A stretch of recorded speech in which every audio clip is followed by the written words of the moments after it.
Shikues nderuar, ju përshëndesim, rikthyer sërish në TikTok ku do të flasim ditën e sotme për disa zhvillime të rëndësishme politike. Fillimisht do ndjekim një insert dhe më pas rikthehemi. Në një seancë maraton për më shumë se 10 orë, 8 gjyqtarët e gjykatës kushtetuese nuk kanë arritur të marrin një vendim për ankimin e Edi Ramës për pezullimin e Belinda Ballukut nga detyra. Voti e ndar 4 pro dhe 4 kundër, duke mos bërë të mundur marrjen e një vendimi 5-3 dhe si rrjedhoi mbetet në fushë vendimi i JKK për pezullimin nga detyra të Ballukut. Sipas njërit qendrim, gjykata në jurisprudencën e saj në lidhje me nenin 73 Pika 3 të kushtetutës është shprehur se imuniteti i deputetëve nuk është privilegj personal i tyre, por qëllimi kryesor i tij është mbrojtja e vetkuvendit dhe në veçanti funksionimi i duhur i tij. Në këtë kuptim, marrja e autorizimit nga kuvendi për zbatimin e masave që kufizojnë paraprakisht lirinë e deputetit synojnë të mbrojnë veprimtarinë e vetkuvendit. Kjo do të thotë se edhe në 103 Pika 3 i kushtetutës, duke parashikuar se anëtarët e Këshillit të Ministrave gëzojnë imunitetin e deputetit, synon mbrojtjen dhe funksionimin e organit ekzekutiv, pjesë të cilit është edhe ministri, duke referuar masës së pezullimit të ushtrimit detyrës apo shërbimit publik, vlerësohet se për nga shkalla dhe intensiteti i saj, ajo prek funksionimin kushtetues politik të ministrit. Prandaj në balancimin e parimit kushtetues të efektivitetit të ndjekjes penale dhe atij të funksionimit të pushtetit ekzekutiv, në kuptim të parimit të ndarjes dhe balancimit të pushteteve, sipas nenit 7 të kushtetutës dhe për këtë mas kërkohet dhënia e autorizimit paraprak nga kuvendi, shpreh gjykata në argumentin e 4 gjyqtarëve kundër pezullimit nga detyra. Mirë, kemi ndjekur insertin dhe sot për diskutuar mbi këto zhvillime dhe të tjera kam të ftuar zotin Shoqërim Myrtollari. Zoti Myrtollari, ju përshëndes kënaqësi. Përshëndetje, faleminderit për ftesën. Atëherë, zoti Myrtollari, do të flasim për vendimin që ndau gjykatën kushtetuese pranë në dysh, një votim 4-4, por që rrëzoi sigurisht pra politikisht një nga figurat më të forta të qeverisë. Si e keni parë këtë vendim të gjykatës kushtetuese dhe a mendoni se tashmë pezullimi i Belinda Ballukut është goditja më e rëndë ndaj pushtetit ekzekutiv në këto 12 vitet e fundit? Atëherë, pikë pari, ky vendim tregoi që gjykata nuk pati, ose gjyqtarët e gjykatës kushtetuese nuk patën guximin që ta merrin një vendim 5-3 ashtu siç diskutohet tek inserti. Ata e rrëzuan kërkesën e kryeministrit Edi Rama thjesht në një procedurë, duke ndjekur një procedurë që meqense nuk kishte shumicën për të marrë 5-3, automatikisht e përcaktonte një shumë qartë që do refuzonte kërkesa. Për sa i përket kësaj nga ana e qeverisë, kjo është një goditje për Edi Ramën dhe si të kemi theksuar edhe tek intervista e fundit, këtu me rastin e zonjës Ballukut thjesht kanë rënë e gjithë propaganda që ata ngritën mbas reformës në drejtësi që u bën në vitin 2015. Ku mas në çdo ngjarje, mas çdo individi të qeverisë, pra duke kujtuar që nga ish-ministri zoti Tahiri, Fatmir Xhafaj më mrapa, Erion Veliaj vetëm një vit më përpara, ku të gjithë apo edhe zoti Rametaj e lenin drejtësisë që të merreshe me këtë dhe kryeministri bënte për sa i përket drejtësisë si institucion, pra tek prokurorët e SPAK-ut apo tek gjyqtarët e GJK-s. Në rastin e zonjës Ballukut, gjithë kjo propagandë e madhe që drejtësia po bën punën e saj dhe kemi një reformë në drejtësi, sepse Rama personalisht u mor dhe duke bërë presion edhe ndaj gjyqtarëve dhe prokurorëve, siç i ka kërcënuar gjoja me atë, po duan paga, po duan të hanë gjithë buxhetin e shtetit, apo duke bërë detalje edhe në parlament, në mbledhjen e fundit të parlamentit ku i sulmoi drejt për drejt prokurorët e SPAK-ut. Pra të gjitha këto që tregojnë që ai ishte shumë i rrezikuar nga kjo që po ndodhte me zonjën Ballukut, ishte në presion dhe duke bërë një presion shumë të madh, të cilën siç duket dhe gjykata kushtetuese ka bërë diçka. Pra ky presion i ka ndikuar edhe tek votat e gjyqtarëve të gjykatës kushtetuese dhe fakti që ato e kanë lënë si thua barazim 4-4, ka thënë bëni çfarë të doni. Realisht në një radhë kjo është një precedent që në raste të tjera kur mund të shkelet kushtetuta dhe një palë tjetër, në këtë rast jo kryeministri, pra zoti Rama, pra një palë tjetër që mund të ketë të drejtë, në një rast të tillë që mund të ndahen prapë 4-4, dorëzohet një kërkesë e drejtë. Në këtë rast ne gjykojmë që është në favor të SPAK-ut, pra kjo rënje 4-4 e kërkesës së kryeministrit Rama, dhe do të procedohet më tej tani me imunitetin e zonjës Ballukut, që sot mas asaj çfarë ndodhi dje në gjykatën kushtetuese është është thjesht një deputete që e mbron imuniteti akoma derisa të bëhet mbledhja në Këshillin e Mandateve dhe derisa të votohet në parlament. Ndërkaq, zoti Myrtollari, sigurisht që kur drejtësia dhe politika përplasen ballë për ballë, zakonisht dikush do ta humb pushtetin dhe në këtë rast është vetë kryeministri shqiptar Edi Rama i cili humbi betejën më të rëndësishme përballë drejtësisë, pra pikërisht me rastin e zonjës Balluku? Atëherë, Zoti Balluku ishte ministrja më e fortë pra krah Ramës, ishte edhe zënës kryeministri, ministri i infrastrukturës, drejtonte një nga ministritë me buxhetin më të madh. Mendohet që në këto 4 vitet e fundit të jenë shpenzuar me tendra rreth 2 miliard euro, pra do të themi që kishte ministrin dhe personin më të afërt, pra krahun e djathtë, dhe me rënien e Belinda Ballukut, të gjithë projektorët dhe të gjitha, domethënë janë ngritur shkallë, tani i ka ardhur Rama edhe kryeministri Rama dhe sigurisht betejë ka qenë madhe për të mbrojtur zonjën Balluku, në vetvete tregon që edhe është frikë që mas Ballukut kush e ka radhën, pra radha i vetme që i ka ngelur tani mbas të gjithë këtyre kryeministrave, ministrave, kryetarëve të bashkive, deputetëve apo të gjithë drejtues të tjerë të institucione shumë të rëndësishme të shtetit, të cilët janë përballur me drejtësinë, i vetmi person i cili tani i ka ardhur radha është kryeministri, pra zoti Rama, dhe pikërisht e gjithë kjo ka bërë që Rama të investohet vetë personalisht për të mbrojtur zonjën Balluku. Por besoj që me rënien apo me vënien përpara drejtësisë të zonjës Balluku, edhe Rama ka një humbje shumë të madhe, sepse tani do të jetë tashmë i zbuluar, është personi që është i lidhur drejt për drejt me zonjën Balluku, edhe të paktën tek ato sa janë zbuluar nga dokumentat që janë nga mesazhet në dosjen e zonjës Balluku, të çon intuita që personi mbrapa është edhe zoti Rama. Në fakt, zoti Myrtollari, tuneli Llogaras unaze e madhe dhe ndërkaq edhe tendera me miliona euro janë tashmë në lupën e SPAK. Mendoni se tashmë është shembur e gjithë skema e madhe infrastrukturore e ndërtuar nga vetë qeveria Rama? Të jemi realist, është denoncuar me vite nga opozita, të gjithë këto skema kanë qenë të ditura, por ajo çfarë tani është bërë e pambrojtshme dhe as propaganda investimi në propagandën qeveritare për të mbuluar të gjithë këto afera korruptive, nuk po bëjmë punë, edhe ajo çfarë tani ka ndodhur, si me rastin e zonjës Balluku apo dhe me kryeministrin, është që fjalët e tyre dhe propaganda e tyre nuk po ngjit më. Dhe ajo që është denoncuar ndër vite nga opozita, tashmë është bërë shumë e qartë dhe është bërë publike edhe për njerëzit për ta kuptuar, domethënë. Po t'i rikthehemi shumë denoncimeve të viteve 2020, 2021, 2022, 2023, kemi dalë që kanë qenë të gjitha të vërteta nga këto investigime që po dalin tashmë nga SPAK-u apo nga këto skemat korruptive që janë zbuluar deri më tani. Ndoshta këto do të jenë një manual për të mos ndodhur përsëri, po urojmë që drejtësia të shkojë deri tek skema më e vogël e korruptimit, apo mos më lënë asnjë gjë më të pazbuluar për publikun, që të mos na përsëriten përsëri këto lloj skemash korruptive, me këdo që do vinë më mbrapa këtyre në qeveri. Në fakt, në këtë votim që ndodhi pra në gjykatën kushtetuese 4-4, zoti Myrtollari, pyetja që ndau, le të themi, gjyqtarët pra në 2 anë ishte imuniteti politik apo përgjegjësi penale, dhe mendoni se në këtë rast ministrat dalin mbi ligjin apo ky rast ndoshta vendos edhe një precedent rrezikshëm për çdo antar tjetër të qeverisë? Unë siç e thash, domethënë, fakti që kjo doli 4-4 ka 2 anë. E para disaj, do të themi që fitoi SPAK-u për faktin që e kishte pezulluar zonjën Balluku nga pozicioni i ministres infrastrukturës dhe zëvendës kryeministres, por nga ana tjetër, siç e theksova, është shumë i rrezikshëm si precedent në rast se gjykata kushtetuese që është në nivelin më të lartë, pra është ajo që mban balancat e sistemit të drejtësisë, që mban që të funksionoj Kushtetuta e Republikës së Shqipërisë, nëse ajo nuk shprehet për një ngjarje kushtetuese dhe thjesht e lek të rrezohet me procedurë, ky është një precedent shumë i rrezikshëm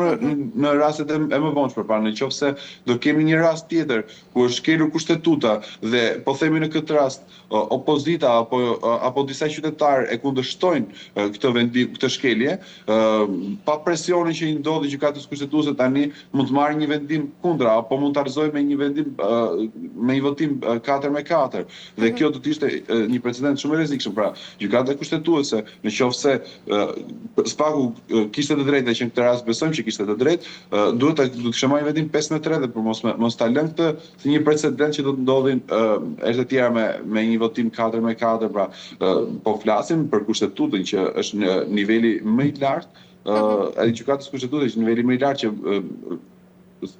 arrin dhe jep vendime që janë të kushtetueshme apo jo, këto vendime të marra nga shkallët e tjera të gjyqësorit. Prandaj precedenti realisht është shumë i rëndë, por urojmë që të mos ndodhi përsëri. Besoj që me rastin Ballukut të jetë i fundit. Ndërkaq, zoti Myrtullari, mendoni se do të guxojë tashmë mazhoranca të votojë arrestin e një ish zëvendës kryeministreje? Realisht, siç ka ndodhur edhe me të tjerët, ata nuk është se kanë diskutuar, pra, si me zotin Tahiri, si me Erion Veliajn, Erionin nuk ishte imunitet, por si me ato personazhet e tjera, pra edhe me zotin Berisha që ka qenë i hoq mandati kështu, nuk besoj që do kishte, domethënë do i binte përsëri një barë e madhe politike për ta mbajtur nëse s'do ta votojnë. Çfarë nuk presesh nga këta, unë nuk po them që nuk pret nga këta, nuk presesh çfarë do lloj mund të bëhen edhe barrierë për ta mbrojtur zonën Ballukut, pra që mbrapa mund të mbrojtë edhe zoti Rama, por realisht duhet të ishte thjesht një formalitet votimi për t'i hequr imunitetin, sepse imuniteti nuk do të thotë që parlamenti po e arreston zonën Balluku. Atë do ta vendosi gjykata GKK-ja, pra gjykata speciale, që është në kushtet për t'u arrestuar apo jo, pavarësisht kërkesës që ka bërë SPAK-u. Pra kjo do të jetë diçka që e një pushteti që në një demokraci do të jetë i pavarur, pra pushteti gjyqësor, me pushtetin legjislativ që është parlamenti. Në këtë rast besoj që do të ishte thjesht një formalitet. Ajo për çka zonja Balluku akuzohet nuk është për një veprimtari që ajo po e kryen në parlament, por është për një veprimtari që ajo po e ka kryer në qeveri, pra në ekzekutiv. Akuzohet për keq përdorim të fondeve, për shpërdorim të tyre, për paracaktim të tenderave. Pra këto akuza ajo duhet t'i mbrojë në gjyqësor dhe nuk mund ta përdori dot imunitetin, pra që ka si deputete, si ligjvënëse, për të mbrojtur për një shkelje që ka bërë në ekzekutiv, që e ke bërë në vendimmarrje duke qenë ministre. Dhe logjikisht duhet votohet. Por këtë do t'ja lëm mbledhjes së ardhshme të parlamentit, ku do ta vendosi. Unë besoj që tashmë me atë që ndodhi dhe në gjykatë kushtetuese do të votohet, por çfarë nuk mund presesh. Qartë. Por ndërkaq, në këtë rast, pra, mes gjithë këtij vendimi të gjykatës kushtetuese, mendoni se tashmë qeveria e kryeministrit Rama ndoshta po hyn në fazën e tij më të rrezikshme të përballjes me drejtësinë e re? Unë mendoj që qeveria Rama duhet kishte shumë kohë më përpara, duhet të kishte dhënë dorëheqjen në formë morale. Pra, që do të thotë, vetëm për shkak të gjithë këtyre skandaleve që kanë ndodhur, në një qeveri, në një shtet normal perëndimor, ku ndodhin kaq shumë skandale, do të duhej që qeveria të jepte dorëheqjen dhe të përballte me drejtësinë, pa imunitetin e deputetit, duke qenë i gatshëm për të përballur me çfarë do lloj, nëse ata s'kan bërë asgjë, do të ishte as fak, asnjë problem. Por nuk mund të përdoret dot as imuniteti i deputetit, as parlamenti për të mbrojtur ato afera korruptive që janë bërë në këtë qeveri. Besoj që kjo fazë e cila ka hyrë deri më sot ishte diçka e paimagjinueshme ndoshta edhe për vetë qeverinë që do të arrinte në këtë lloj nivelesh. Dhe të jem realist, pa ndryshimet në politikë, në geopolitikën, unë nuk besoj që do të kishin ndodhur këto, pavarësisht se kjo tash është thjesht një opinion im, nuk është subjektive, por besoj që po mund të kishin ndodhur ndryshimet politike në Shtetet Bashkuara të Amerikës apo në vende të tjera të botës perëndimore në aleatët tanë, nuk do të kishin ndodhur këto që ndodhen edhe në sistemin e drejtësisë, pra me këto hetime që kanë shkuar në këto nivele kaq të larta. Ndërkaq, zoti Myrtullari, si e ke parë edhe reagimin nga ana e opozitës sa i përket këtij votimi në gjykatën kushtetuese? Të jem realist, ne nuk e kishim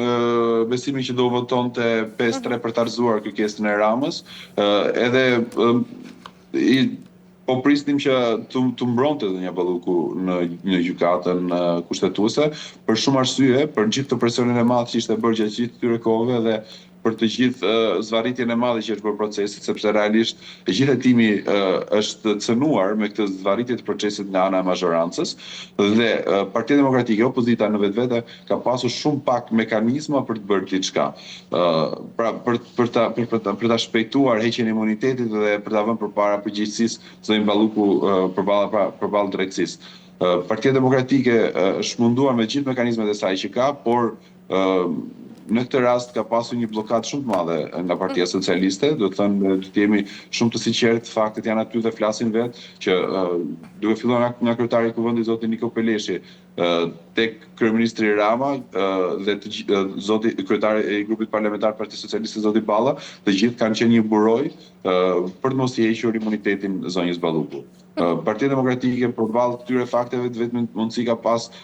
denoncimin publik dhe organizimin e protestave për të ushtruar një trysni ndaj qeverisë për mos e mbrojtur më zonjën Balluku. Dhe këto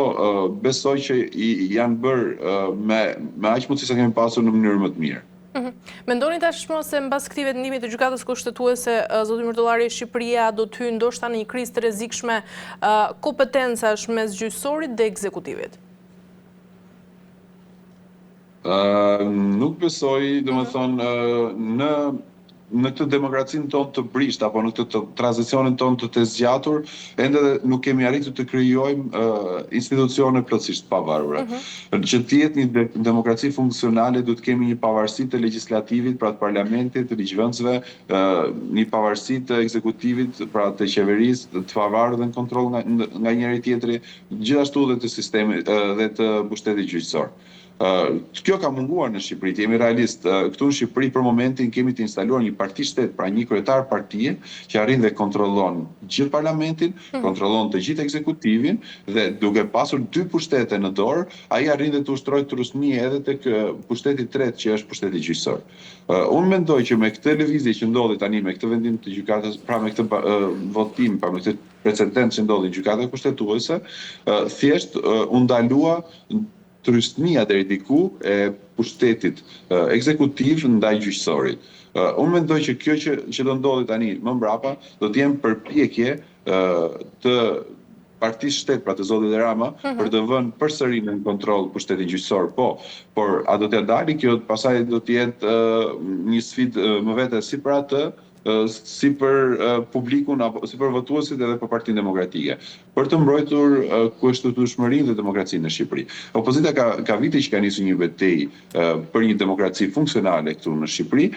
dhe ka qenë betejë e saj, ndoshta është paragjykuar jashtëzakonisht shumë, edhe kur ka sulmuar gjyqësorin apo drejtësinë, por kjo nuk ka qenë në konceptin sepse Partia Demokratike nuk do drejtësinë apo nuk do pushtetin gjyqësor apo për X persona apo Y person. Ky ka qenë thjesht në parim për të mbrojtur pavarësinë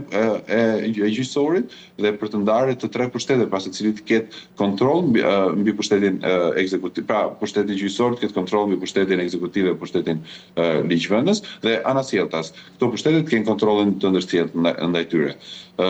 Kjo që ka ndodhur tashmë do na fusin në një fazë të re, që besoj do të ishte shumë më shëndetshme për demokracinë në Shqipëri, nëse do të kishte një ekonomi, pra nëse do të kishin një, si do thuash,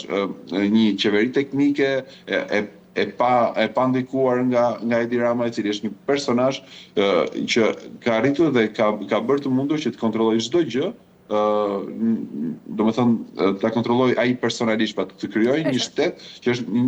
e drejtuar nga një person i vetë, pra për të krijuar një autokraci. Është shumë e rrezikshme që ai të vazhdojë të jetë akoma në pushtet. E qartë. Mirë, zoti Myrtullari, nga ana tjetër kemi pasur edhe një vizitë rëndësishme në vendin tonë, ku komisioneri për çështjet e brendshme dhe migracionin Magnus Berner ka dhënë një intervistë pas vizitës së tij në Shqipëri dhe synimet europiane ndaj vendit, por procesin e integrimit dhe për sfidat e Shqipërisë pra në raport me të gjithë drejtësinë dhe emigracionin. Reforma në drejtësi është përmendur sërish pra si një pikë these për Shqipërinë dhe mendoni se tashmë Bashkimi Evropian e konsideron këtë reformë të pakthyeshme dhe vendimtare për të gjithë procesin e antarësimit në Shqipëri mbas gjithë këtyre zhvillimeve të fundit që po ndodhen? Atë partnerët tanë si Bashkimi Evropian, si Shtetet e Bashkuara të Amerikës, kanë qenë gjithmonë në mbështetje të reformës në drejtësi dhe besoj që reforma në drejtësi nuk përfundoi në 2015, ka nevojë shumë të përmirësohet, ka problematika jashtëzakonisht shumë të mëdha për sa i përket si zhvendosjes së gjykatave të apelit nga qytetet i ka sjellë të gjitha në Tiranë, nuk jepet dot shërbimin në qytetet apo atje ku ndodhin ngjarjet, ka një numër shumë të madh të dosjeve për sa i përket gjyqeve civile, ka shumë persona të cilët janë të arrestuar, por akoma jo të pa dënuar, janë në proces hetimi, gjyqe që zgjasin për shumë vite. Tani, ne kemi nevojë shumë për një drejtësi që të jetë e pavarur dhe të kemi drejtësi reale, pra të barazi para ligjit, ndaj çdo personi në Shqipëri, por gjithashtu kemi nevojë që t'i japim edhe një shërbim gjyqësor që të mos jetë të zgjatur. Pra, jemi me parimin që një drejtësi e vonuar është drejtësi e munguar. Drejtësia duhet të jepet në një kohë relativisht të shkurtër. Dhe këto ne kemi nevojë për një reformë apo për ta përmirësuar këtë reformë. Mund ta quajmë si të duam, por një reformë tjetër në drejtësi, që të jetë një reformë e cila të japi një shërbim qytetarëve dhe t'i mbrojë para ligjit në mënyrë të barabartë, pavarësisht se kush ndodhet përballë saj. Ne e dim, zoti Murdollari, që vlerësimet për rezultate të prekshme nuk vinë shpesh nga ana e Brukselit. Mendoni se i gjithë ky sinjal është tashmë i qartë pra se Bashkimi Evropian pret vijim, por ndërkaq edhe thellim të hetimeve në nivele më të larta? Natyrisht ata, duke u referuar pak edhe rasteve si të Kroacisë, ashtu të Bullgarisë dhe të Rumanisë, që janë pak a shumë të ngjashëm, vijmë edhe nga një njëjti rajon, nga rajoni i Ballkanit, ku hyrja në Bashkimin Evropian të këtyre vendeve është shoqëruar me një reformë në drejtësi dhe gjykim të niveleve shumë të larta. Kujtojmë këtu rastin e ish-kryeministrit të Kroacisë, i cili u dënua rreth 11 vite burg, ku kreu 8 vite nga i dënim. Pra, relativisht për një drejtues shteti janë goxha vite, dhe në një vend si Kroacia, pra, duhet të themi që Kroacia ka përparuar shumë, ka hyrë në Bashkimin Evropian për një kohë të shkurtër, është futur në Eurozonë, pra ka marrë edhe monedën euro, dhe ky proces është shoqëruar natyrisht edhe me hetime dhe dënime të niveleve shumë të larta deri tek rasti i kryeministrit. Kam përshtypjen që ky është shembulli që po ndiqet edhe me Shqipërinë, nga Bashkimi Evropian, pra po kërkon reforma shumë të thella dhe po kërkon vepra, nuk po kërkon thjesht disa letra, disa dokumenta, pra thjesht për të kaluar radhën. Shqipëria ka një proces shumë të rëndësishëm përpara dhe duhet të bëhet me veprime dhe jo thjesht për të syve faqe, se po themi duhen bërë. Kam përshtypjen që do jenë shumë serioze, po këto nuk mund të ndodhen dot me Edi Ramën kryeminist. Është zakonisht shumë e vështirë. Prandaj edhe Partia Demokratike ka kërkuar nëpërmjet protestave të saj, nëpërmjet dalëve publike, një qeveri teknike që të kryejmë një reformë zgjedhore, një kod zgjedhor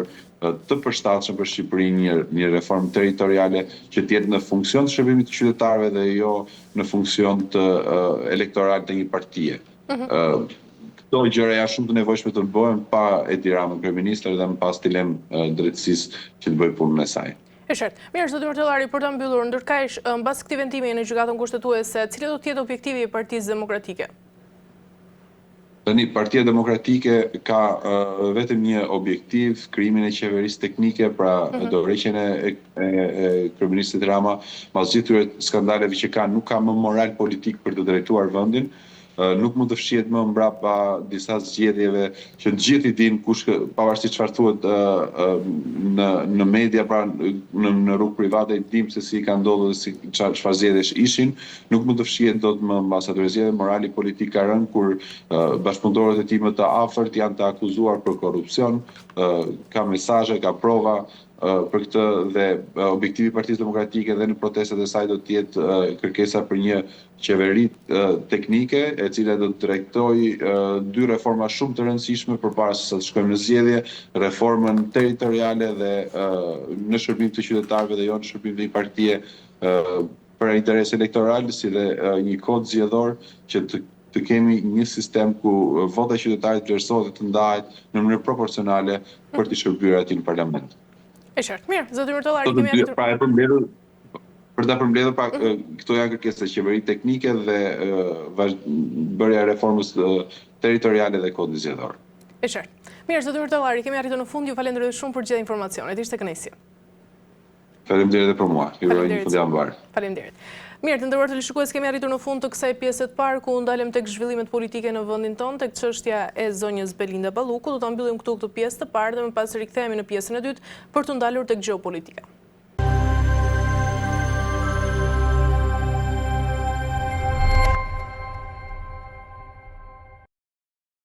Mirë, shikues nderuar, jemi rikthyer tashmë në pjesën e dytë ku do të ndalemi tek gjeopolitika. Do të flasim për presidentin Recep Tayyip Erdogan, i cili ka deklaruar se Turqia punon shumë për të parandaluar që tensionet mes Shteteve të Bashkuara të Amerikës dhe Iranit të mos e çojnë lindjen e mesme në një tjetër konflikt të ri. Dhe pikërisht për të diskutuar mbi këto zhvillime ditën e sotme kam të ftuar generalin Dede Prenga. Zoti Prenga, ju përshëndes, kënaqësi. Përshëndet edhe ju, faleminderit për ftesën. Zoti Prenga, do të flasim pra për atë që unë thash se i përket negociatave dhe tërheqjes së bisedimeve mes SBA-s dhe Iranit, mes të gjithë këtyre kërcënimeve për sulme ajrore dhe diplomacisë së tensionuar, mendoni se tashmë po përpiqet Turqia të ndalë ndoshta një luftë të re në lindjen e mesme përpara se të jetë tepër vonë? Në të gjithë strategjinë e marrëdhënieve me lindjen e mesme në përgjithësi, ndikimi i Turqisë ka qenë është dhe do të mbetet vendimtar për shumë faktor dhe arsye. Për vetë rolin që do të luaj në këtë rajon presidenti i Republikës Turqisë Recep Tayyip Erdogan dhe për lidhjet e kahershme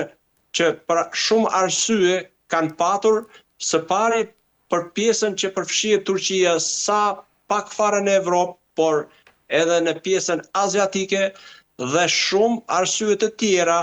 që lidhen me situatën e sigurisë të vetë Turqisë. Pasi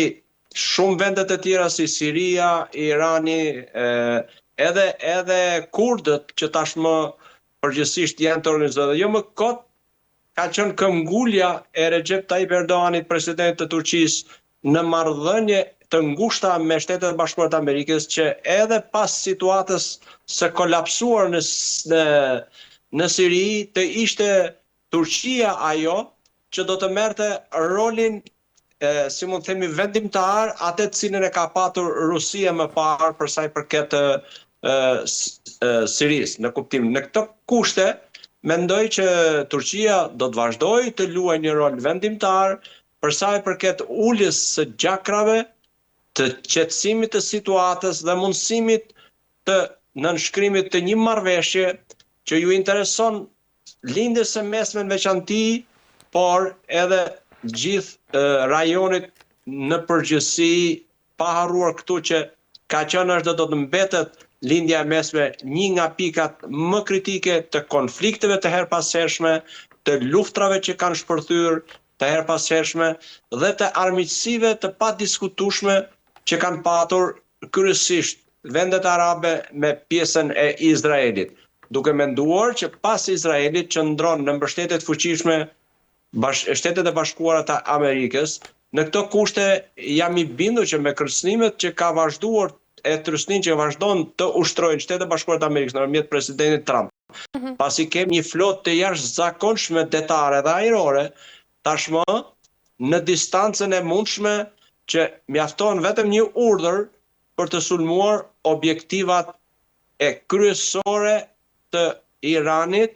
gjë të cilën e përdor Shtetet e Bashkuara të Amerikës si një kërcënim, dhe roli i Recep Tayyip Erdoganit, presidentit të Republikës Turke, në këtë mes është jashtëzakonisht i rëndësishëm. E mendoj se rezultati i parë pas këtij kërcënimi, duke parë edhe situatën e brendshme jo të qetë të Iranit,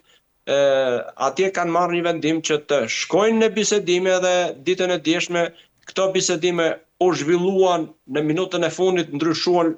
vend zhvillimin e këtij takimi pas ishte parashikuar për në Turqi dhe në minutën e fundit Irani e njoftoi për ta zhvilluar e ra dakord në Oman. Në ato deklarata të pakta që janë dhënë dhe informacioni i kufizuar që është paraqitur për publikun, janë shprehur thjesht dhe vetëm që ishte bisedim ose takim i mirë dhe tashmë ato të dy palët delegacione janë tërhequr respektivisht për të diskutuar dhe për të marrë miratimin se çfarë tjetër u diskutuar. Nëse më lejon, siç ne e dim, patjetër. Ideja kryesore e zhvillimit të këtij takimi dhe kërcënimit që Shtetet Bashkuara të Amerikës kanë vazhduar ndaj Iranit, ka qenë ulja në tavolinën e bisedimeve dhe rikthimi pas shumë kohësh të një marrëveshje për armët bërthamore. Por, gjatë para se sa të zhvillohesh takimi, Shtetet e Bashkuara të Amerikës kanë paraqitur edhe dy kërkesa të tjera që lidhen me raketat balistike 1. Kjo që është kryesorja dhe me pjesën e armëve bërthamore. E qartë, por ndërkaq, zoti Prenga, sa i përket vendodhjes së bisedimeve, pra ashtu si e thatë edhe ju, u zhvendos nga Turqia në Oman, mendoni se kjo tregon ndoshta edhe një mungesë besimi mes palëve? Pa diskutim që kjo është çështje sigurie së pari, por edhe mungesë besimi së dyti, dhe jam i bindur që strukturat e sigurisë të dyja vendeve vazhdojnë gjatë gjithë kohës për të marrë masat e nevojshme që bisedimet të zhvillohen në një klimë relativisht të qetë, do thosha, por mbi të gjitha të jenë të sigurt. Pasi Irani nuk e ka këtë siguri dhe duke mos e patur këtë siguri, edhe tek partneri i tij kryesor që është Turqia, ai nuk e pati këtë lloj besimi. Dhe natyrisht Turqia her pas here ka patur edhe në të shkuarën akte terroriste të cilat askush nuk mund të sigurojë që ato nuk mund të jenë e nuk mund të ndodhin edhe në të tashmen dhe në të ardhmen. Kryesisht nga struktura, si mund të themi, terroriste të lidhura të gjitha me PKK-n e dikurshme që mbështetet nga kurdët. Në fakt, zoti Prenga, ajo që është më kërcënues, se deri tani është edhe paralajmërimet që janë bërë vazhdimisht për sulmet ajrore, të cilat ndonjëherë rikthejnë edhe frikën e luftës. Mendoni se i gjithë kërcënimi ushtarak tashmë po përdoret ndoshta si një presion për të detyruar Iranin edhe të lëshojë pe? Në të gjithë historinë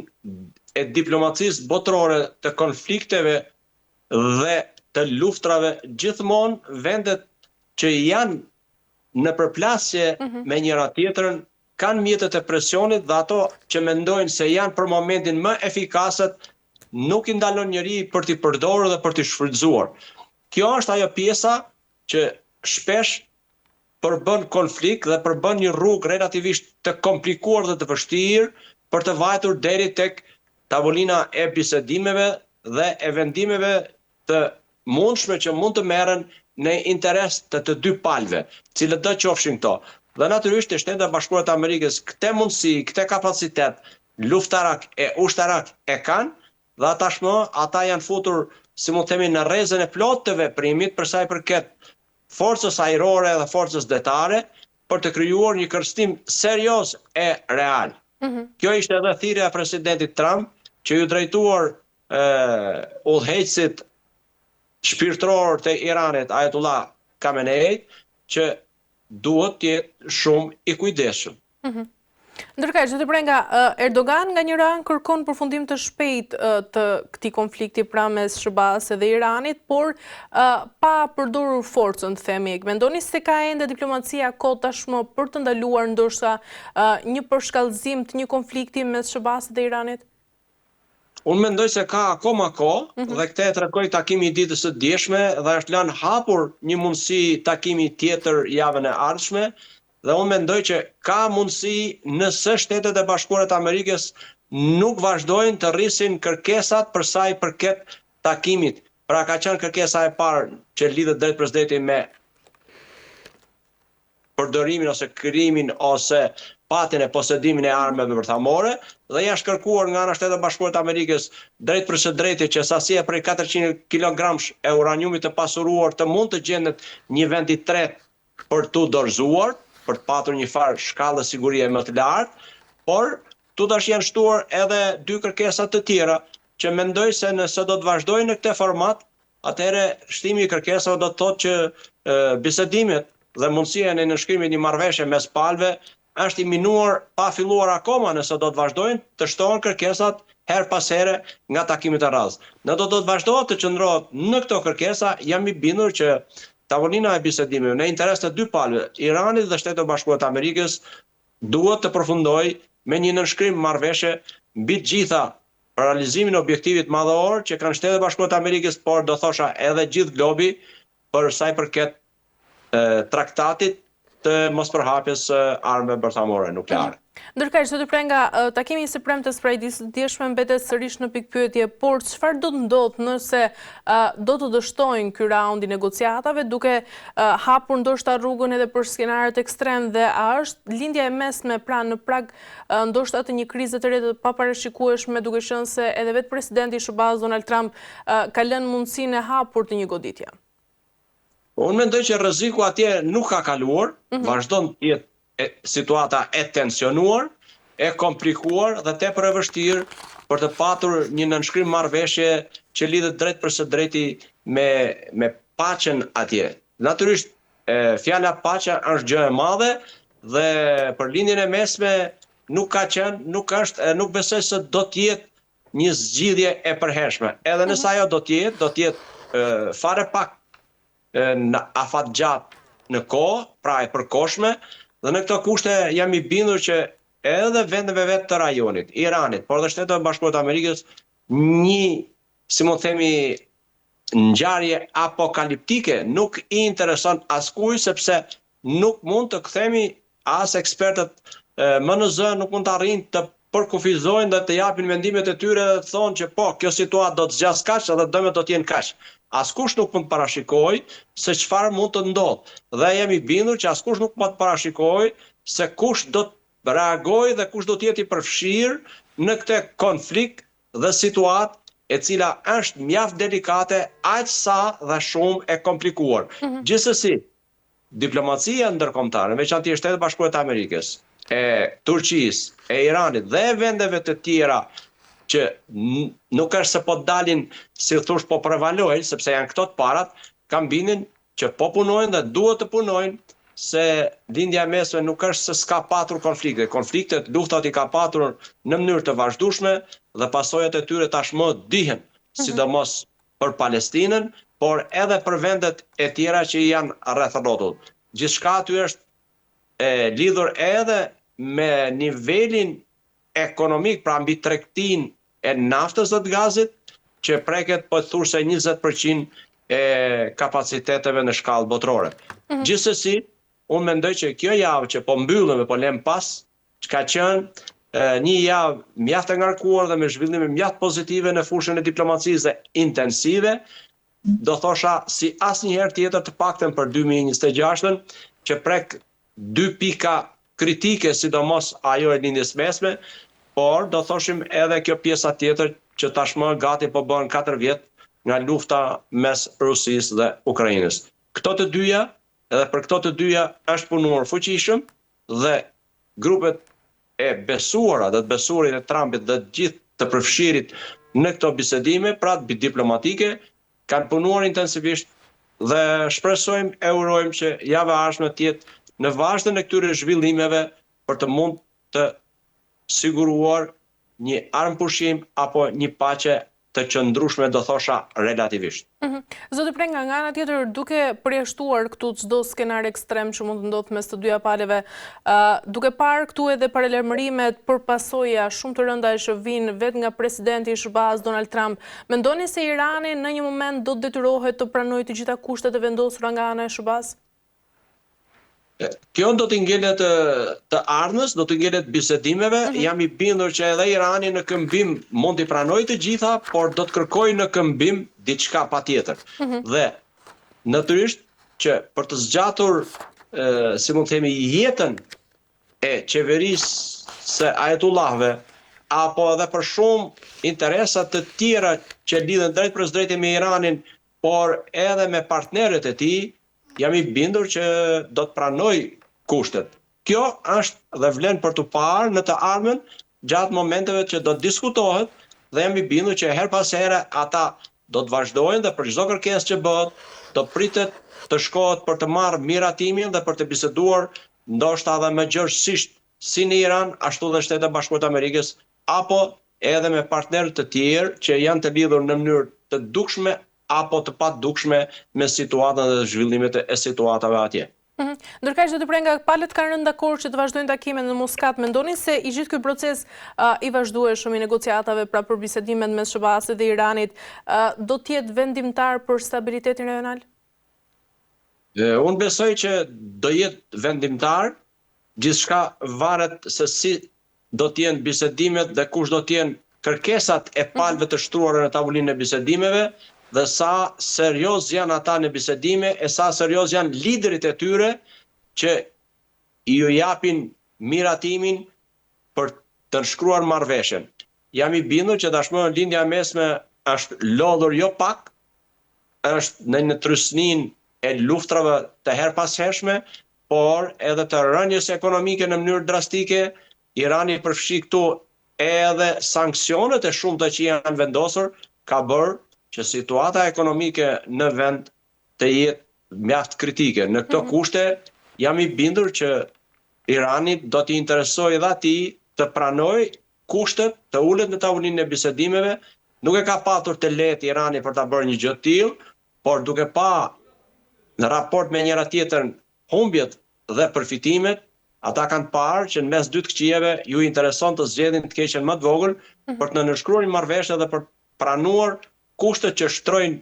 delegacionet në tavolinë për sa i përket armë bërthamore, raketave balistike apo edhe në një kusht tjetër që lidhet drejt për së drejti me kufizimin e mundësisë për të reaguar të Iranit ndaj vendeve të tjera, të rajonit, bëhet fjalë gjithmonë. E qartë, për të prej nga bisedimet indirekte mes së dyja palëve rifilluan mbas kërcënimeve ushtarake pra që ishin duke u bërë. Mendoni se të dyja vende do të arrijnë ta ndajnë logjikën e kërcënimit dhe diplomacisë për të shmangur ndoshta një konflikt të ri në lidhjen e mesme? Unë besoj se skenari i qershorit të vitit të kaluar, që Amerika, Shtetet Bashkuara të Amerikës lajmëronin për bisedime dhe nga krahu tjetër pa kujtuar edhe në një befasit plot arritën të godisnin pikat kryesore ku vazhdonte pasurimi i uraniumit, do thosha që nuk funksionon më. Pra, i njëjti skenar nuk mund të funksionojë dy radhë. Në këto kushte kam bindjen që do të shkojnë paralelisht të dyja, do shkojë kërcënimi dhe pjesa e diplomacisë, ose si i themi në gjuhë popullore, parimi i karrotës me shkopin. Pra, do shkojnë paralelisht, besoj të dyja. Pra, bisedimet e tavolinë nga aspekti i delegacioneve dhe përfaqësuesve të dy vendeve, por njëkohësisht edhe kërcënimi nuk do të jetë i larguar, kërcënimi ushtarak. Pra, prezenca e Shteteve të Bashkuara të Amerikës me flotën ajrore dhe detare nga më të fuqishmet në linjën e mesme do të jetë aty dhe do të shoqërojë gjatë gjithë kohës bisedimit deri në përfundimin e nënshkrimit të një marrëveshje me kriteret që tashmë janë përcaktuar ose kushtet, dhe le të presim të shohim se cilat do të jenë në vazhdim kriteret e reja apo kushtet e reja. Jam i bindur që në këto momente aty do të bisedohet dhe në bisedime do të ketë edhe lëshime, do të ketë edhe tërheqje, do të ketë edhe përcaktime dhe në fund do të jetë ata liderit e tyre që do të vendosin se për çfarë dhe si e kush do të jenë pikat e nënshkrimit të një marrëveshje. Zoti Prenga, nga ana tjetër, sa të drejtë shihni dhe përjashtimin që vetë presidenti i SBA-s Donald Trump ka bërë pra që çdo marrëveshje do të përjashtonte çdo marrëveshje që do të lejonte armët bërthamore për Iranin? Unë mendoj që kjo është kthyer ose rikthyer pas 4 vjetësh që Shtetet Bashkuara të Amerikës kanë kërkuar dhe kanë folur me bashkërisht Putini me Trumpin për t'ju rikthyer edhe një herë asaj për cilën kanë diskutuar dhe ekziston një marrëveshje kuadër për sa i përket ndalimit të përhapjes së armëve bërthamore. Në këtë kuadër, Iranin nuk duan ta lejojnë që të bëhet një shtet tjetër plus që posedon armën bërthamore, e cila do të jetë vërtet një kërcënim i madh, jo vetëm për rajonin, por shumë herë më tepër. Në këto kushte ata do të përdorin çdo lloj mënyre, Shtetet Bashkuara të Amerikës sidomos, për të mos ja lejuar një mundësi të tillë. Dhe këtu përbat edhe po gjithë thelbi i bisedimeve të delegacioneve, edhe për të krijuar, dhe këta kanë pranuar dhe biseduar edhe me Putinin për të mund të qenë vendi tret që të pranoj depozitimin e 400 kg të uraniumit të pasuruar dhe të mos dale asnjëherë Irani jashtë, si më themi, pasurimit të uraniumit për nevoja ekonomike.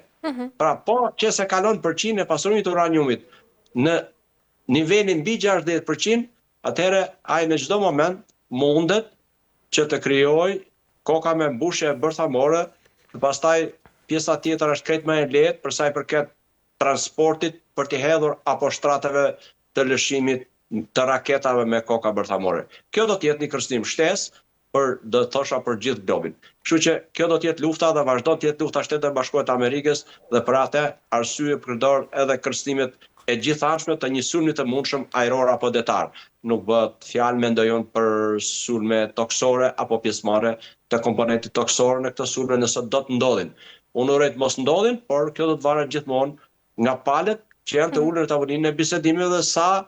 do të pranojnë kushtet reciprokisht. Dhe përveç kushteve që do pranojë Irani, atëherë cila do të jetë pjesa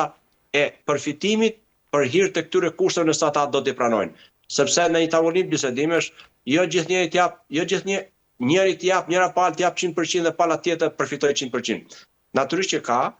edhe reciprocitet që duhet përdoret në tavolinë e bisedimeve, sidomos në diplomaci. E qartë. Mirë, zot Prenga, për të mbyllur, pyetja e fundit, duke parë edhe vonesat e mëparshme pra të konflikteve që janë krijuar në linjën mesme dhe jo vetëm, kemi parë se negociatat kanë qenë sigurisht të ndërlikuara dhe ndoshta palët nuk kanë rënë dakord ndonjëherë. Mendoni se këtë herë do të mjaftojë vetëm vullneti politik pra për të tejkaluar të gjithë këtë konflikt të ri që mund të ndodhë dhe për të arritur ndoshta një marrëveshje?